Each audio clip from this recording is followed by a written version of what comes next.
I'm Lindsay Littman. Here are your headlines from Central Texas. A Baylor graduate student who served as a student teacher at Midway ISD was removed from their position at the district after making an insensitive comment about the shooting of Charlie Kirk. The student teacher left a comment saying, quote, "This made me giggle," under a post covering Kirk's death.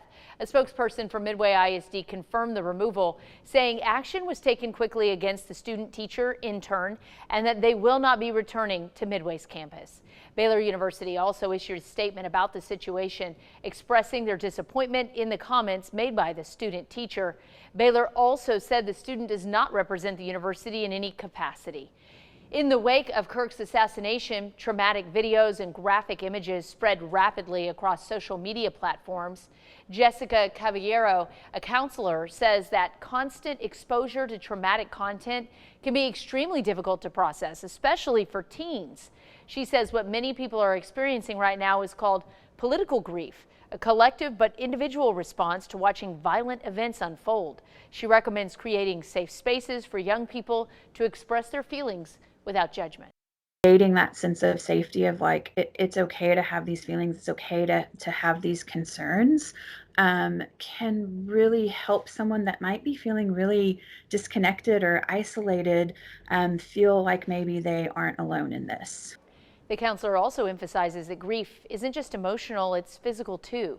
She suggests people pay attention to body tension and take breaks from social media when feeling overwhelmed. Friday night, a Baylor professor will test her smarts on one of America's most iconic game shows. Jeopardy airs nationwide, and this time Waco has someone in the spotlight. Sarah Lynn McKinnon Crowley spends most of her days teaching graduate students at Baylor. My seminars are Monday afternoons, 2 to 5. But this week, she's taking on a very different kind of challenge.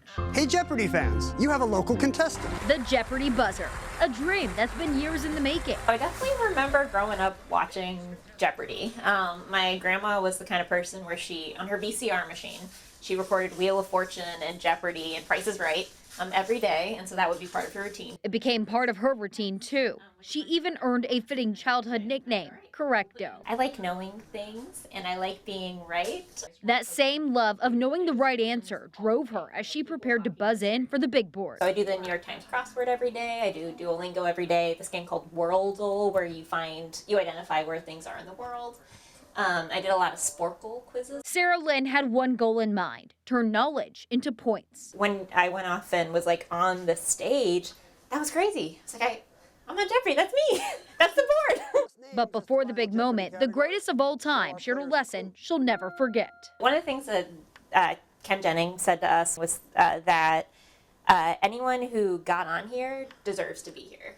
So he said, if you have any imposter syndrome, just forget it now. It's really possible to be in an environment where, just having fun is the outcome, right? Like that's the most important thing. So yeah, just have fun and do what you love and, make some money for being smart. Yeah.